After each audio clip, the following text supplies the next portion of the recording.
अस्सलाम dear students, chapter acid bases and salts में आज का हमारा मोस्ट इम्पॉर्टेंट लेक्चर है लेक्चर नंबर 5। बफर सॉल्यूशन क्या होते हैं। ये एग्जाम्स में बहुत पूछा जाता है कि बफर सॉल्यूशन को डिफाइन करें और इसकी टाइप्स के ऊपर डिटेल से नोट लिखें। बफर सॉल्यूशन डिफाइन करें और इस बफर एक्शन के ऊपर डिटेल से नोट लिखें। बफर सॉल्यूशन डिफाइन करें और इसकी टाइप्स के बारे में भी बताएं और इसके एप्लीकेशंस के बारे में बताएं। तो ये मोस्ट इंपॉर्टेंट टॉपिक है इस चैप्टर में से। तो हम स्टार्ट करते हैं अपना बफर सॉल्यूशन। बफर सॉल्यूशन क्या होता है? ऐसे सॉल्यूशन जिनकी पीएच चेंज ना हो। अगर हम उसमें स्मॉल अमाउंट एसिड की ऐड कर दें, स्मॉल अमाउंट बेस की ऐड कर दें या उसको डाइल्यूट कर दें और उसको लंबे अरसे तक रखे रहें, तब भी उसकी पीएच के ऊपर कोई इफेक्ट ना आए, उसकी पीएच वो उसको रेजिस्ट करे, चेंज ना होने दे, ऐसे सॉल्यूशन को हम कहते हैं बफर सॉल्यूशन। अल्लाह ताला ने हमारे इंसानी जिस्म में भी एक बफर सॉल्यूशन रखा हुआ है जिसको हम क्या कहते हैं? ब्लड। ब्लड की पीएच भी चेंज नहीं होती। जब भी चेंज हो जाए पीएच की, अगर उसमें कोई चेंजिंग आ जाए तो क्या होता है? इंजाइम्स और प्रोटीन अपनी फंक्शनिंग रोक देते हैं, जिससे कोई भी बीमारी हो सकती है, या इवन अगर पीएच ज़्यादा चेंज हो गई है, एकदम से चेंज हो गई है, तो डेथ भी हो सकती है। तो अल्लाह ताला ने हमारे ब्लड को बफर सॉल्यूशन बनाया हुआ है। बफर सॉल्यूशन हम इसकी एग्जांपल दे सकते हैं। उसके अलावा बफर सॉल्यूशन कहाँ हम इस्तेमाल करते हैं? बफर सॉल्यूशन हम केमिस्ट्री की लैब में बड़ा यूज़ करते हैं। हम बफर सॉल्यूशन प्रिपेयर करके रख देते हैं, एसिडिक बफर, बेसिक बफर। तो जब भी हमारा पीएच मीटर खराब होता है तो उसकी कैलिब्रेशन के लिए हम बफर सॉल्यूशन यूज़ करते हैं। तो हम देखते हैं कि अगर हमारा पीएच मीटर खराब है तो बफर सॉल्यूशन में उसको डिप करते हैं, हमें पता चल जाता है कि इसकी पीएच इतनी होगी, क्योंकि हमने एसिडिक और बेसिक बफर के ऊपर लिखा होता है कि इसकी पीएच इतनी है। तो जैसे हम उसको डिप करते हैं तो हमें पता चल जाता है कि पीएच मीटर हमारा सही है या नहीं। तो हम इजीली क्या कर लेते हैं? पीएच मीटर की कैलिब्रेशन कर लेते हैं बाय यूजिंग बफर सॉल्यूशन। तो डिफाइन इसको अगर मैं इंग्लिश में करूं तो कैसे करूंगा? Solution in which there is no change in pH by the addition of small amount of acid. मैंने अभी क्या कहा है कि वो ऐसा सॉल्यूशन जिसकी पीएच चेंज ना हो, there is no change in pH by the addition of small amount of acid और बेस और बाय डाइल्यूटिंग इट। अगर उसको डाइल्यूट भी कर दें फिर भी उसकी पीएच चेंज ना हो, अगर उसको लंबे अरसे तक रख दें तब भी उसकी पीएच चेंज ना हो, ऐसे सॉल्यूशन को हम क्या कहते हैं? ऐसे सॉल्यूशन को हम बफर सॉल्यूशन कहते हैं। इसकी बेस्ट एग्जांपल आप ब्लड ले सकते हैं। ब्लड में मैंने अभी आपको बताया कि ये भी क्या है? बफर सॉल्यूशन है, इसकी पीएच भी चेंज नहीं होती। उसके बाद हमारे पास है टाइप्स। बफर सॉल्यूशन की 2 टाइप्स होती हैं। बच्चों यहाँ पे मैंने की पॉइंट्स इस वजह से लिखे हुए होते हैं कि टाइम कम से कम कंज्यूम हो, मैं आपको कंसेप्ट दे सकूँ, मैं आपको ज़्यादा से ज़्यादा समझा सकूँ। जो याद करने वाली चीज़ें हैं वो यहाँ पे मैं लिख देता हूँ ताकि आप इजीली इसको अंडरस्टैंड कर सकें। ठीक है, तो इस वजह से मैं की पॉइंट्स इसमें यहाँ पे लिख देता होता हूँ। अच्छा जी, उसके बाद हमारे पास हैं टाइप्स। 2 टाइप्स हैं बफर सॉल्यूशन की। First type is acidic buffer and the second type is basic buffer. Acidic buffer क्या होते हैं? It is the mixture of weak acid and its salt with strong base. ये क्या होता है? ये मिक्सचर होता है वीक एसिड का, उसका साल्ट विद स्ट्रॉन्ग बेस के साथ। फॉर एग्जांपल वीक एसिड की बात की हमने तो ये कौन सा होगा? CH3COOH। और इसका साल्ट विद स्ट्रॉन्ग बेस कौन सा होगा? CH3COONA। हमारे पास क्या है? Sodium acetate. ये हमारे पास क्या होगा? ये एसिडिक बफर होगा। अब ये कैसे बना? जब हम एसिटिक एसिड का रिएक्शन करवाएंगे CH3COOH, इसका हम रिएक्शन करवाएंगे स्ट्रॉन्ग बेस के साथ। किसके साथ करवाएंगे? स्ट्रॉन्ग बेस के साथ। जो हमारे पास साल्ट प्रोड्यूस होगा CH3COONA, ये हमारे पास क्या होगा? ये हमारे पास ये और हमारे पास एसिटिक एसिड। ऊपर मैंने क्या लिखा हुआ? It is the mixture of weak acid and its salt with strong base is called acidic buffer। दोबारा से सुन लें, it is the mixture of weak acid and its salt with strong base is known as acidic buffer। acidic buffer हमारे पास कौन सी हैं? Best example CH3COOH plus CH3COONA। उसके अलावा एक और एग्जांपल भी है जो कि हमारे पास है कार्बोनिक एसिड। हमने वीक एसिड की बात की है तो carbonic acid plus sodium bicarbonate NaHCO3।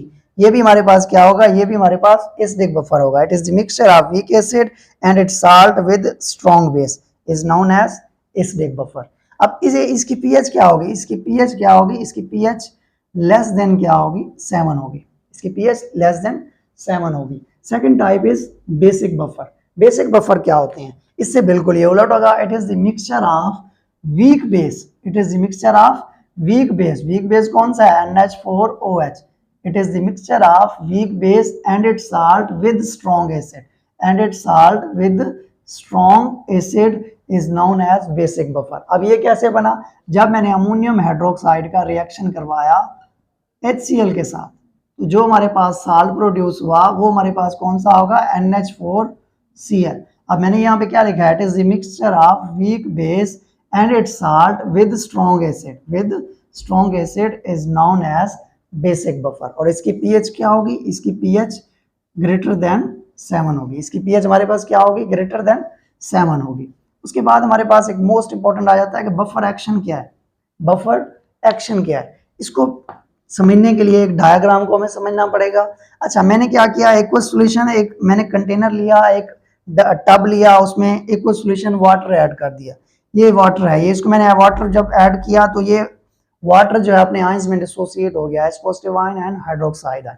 उसके बाद मैंने यहाँ पे एसिडिक बफर यहाँ पे ऐड कर दिया। एसिडिक बफर कौन सा, CH3COOH एसिटिक एसिड। ये जब मैंने इसमें डिसॉल्व किया तो ये अपने आयंस में डिसोसिएट हो गया, CH3COO negative ion plus H positive ion. क्यों, मैंने इसका बताया था कि ये 1.4% तक स्मॉल एक्सटेंट के ऊपर आयोनाइज हो जाता है, तो ये अपने आयंस में डिसोसिएट हो गया। उसके बाद इसके साल्ट को जब मैंने इसमें ऐड किया तो ये भी अपने आयंस में क्या हो गया, डिसोसिएट हो गया। अब क्या हुआ, अब मैंने इसकी पीएच देखने आया कि एसिड डाल के, बेस डाल के, कि इसकी पीएच चेंज होती है या नहीं होती, तो देखते हैं। तो मैंने इसमें क्या किया, इसमें स्मॉल अमाउंट एसिड की ऐड कर दी, HCl। अब HCl में हमारे पास क्या होता है, यहाँ पे हमारे पास HCl स्ट्रॉन्ग एसिड है। अब ये क्या करेगा, ये प्रोटॉन को क्या कर देगा, डोनेट कर देगा। अगर मैं इसकी डिसोसिएशन लिखूं तो ऐसे लिखूंगा, H positive ion plus chloride ion. अब ये क्या करेगा, इसका H पॉजिटिव आयन जाकर एसिटिक एसिड के साथ रिएक्शन कर लेगा, जाकर एसिटेट आयन के साथ, सॉरी, ये जाकर किसके साथ करेगा, CH3COO नेगेटिव आयन के साथ। जब ये इसके साथ रिएक्शन करेगा, H positive ion plus CH3COO negative ion, तो क्या बन जाएगा हमारे पास, दोबारा से क्या बन जाएगा, एसिटिक एसिड बन जाएगा। और अगर मैं इसमें बेस ऐड करूं, इसमें क्या करूं, बेस ऐड करूं, जो कि स्ट्रॉन्ग बेस है NaOH, तो NaOH में क्या है, हाइड्रोक्सिल आयन है। ये क्या होंगे, ये जाकर जो वाटर में हमारे पास इस एसिटिक एसिड में H पॉजिटिव आयन है, या वाटर में जो हमारे पास H पॉजिटिव आयन है, उनके साथ जाकर रिएक्शन करेगा। अब हमें पता है कि बेस क्या देता है, हाइड्रोक्सिल आयन देता है, तो ये हाइड्रोक्सिल आयन क्या होंगे, OH नेगेटिव आयन जाकर H पॉजिटिव आयन के साथ जाकर रिएक्शन कर लेंगे, और क्या बन जाएगी हमारे पास, दोबारा से क्या बन जाएगा, वाटर बन जाएगा। तो देखें, इसमें हमने स्मॉल अमाउंट एसिड की ऐड किया, स्मॉल अमाउंट बेस की ऐड किया है, एसिड और बेस की अमाउंट हमने ऐड किया, लेकिन उसकी पीएच के ऊपर कोई इफेक्ट नहीं हुआ। दोबारा से एसिटिक एसिड और वाटर हमारे पास क्या हो गया, प्रोड्यूस हो गया। इस एक्शन को हम कहते हैं बफर एक्शन। इसको अगर मैं डिफाइन करूं तो कैसे करूंगा, method in which there is no change in pH is known as buffer action. A method in which there is no change in pH by the addition of small amount of acid or small amount of base is known as buffer action. तो acetic buffer के ऊपर, इसकी pH के ऊपर कोई effect नहीं हुआ, इसकी pH लेस देन 7 ही हमारे पास क्या रहेगी। उसके बाद लास्ट हमारे पास है यूजेस बफर सॉल्यूशन के। हम यूज कहाँ करते हैं, तो अभी मैंने बताया था कि एक तो ये pH मीटर की कैलिब्रेशन के लिए यूज होता है, pH मीटर की कैलिब्रेशन के लिए यूज किया जाता है। उसके अलावा इसके बायोलॉजिकल बड़े यूज हैं, बायोलॉजिकल इसके बहुत यूजेस हैं। उसके अलावा ये फार्मास्यूटिकल में बड़ा यूज किया जाता है, फार्मास्यूटिकल इंडस्ट्रीज में, मेडिसिन की प्रिपरेशन में ये बहुत यूज किया जाता है। उसके अलावा पैथोलॉजिकल लैब, आप लोग टेस्ट करवाने जाते हैं, ब्लड टेस्ट करवाने जाते हैं, तो जो पैथोलॉजिकल लैब में ये एसिडिक और बेसिक बफर यूज किए जाते हैं, पैथोलॉजिकल लैब्स में इसके बड़े यूज होते हैं। उसके अलावा सॉइल फर्टिलिटी के लिए, क्रॉप्स की प्रोडक्शन को बेहतर बनाने के लिए भी एसिडिक और बेसिक बफर यूज किए जाते हैं। तो सॉइल फर्टिलिटी के लिए भी क्या है, ये बफर सॉल्यूशन यूज किए जाते हैं।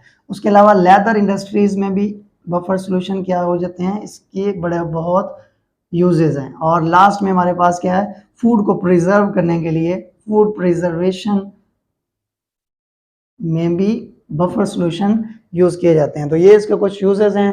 तो ये था हमारा आज का बफर सॉल्यूशन का लेक्चर। उम्मीद करता हूँ आपको ये क्लियर हो गया होगा। अल्लाह हाफिज़।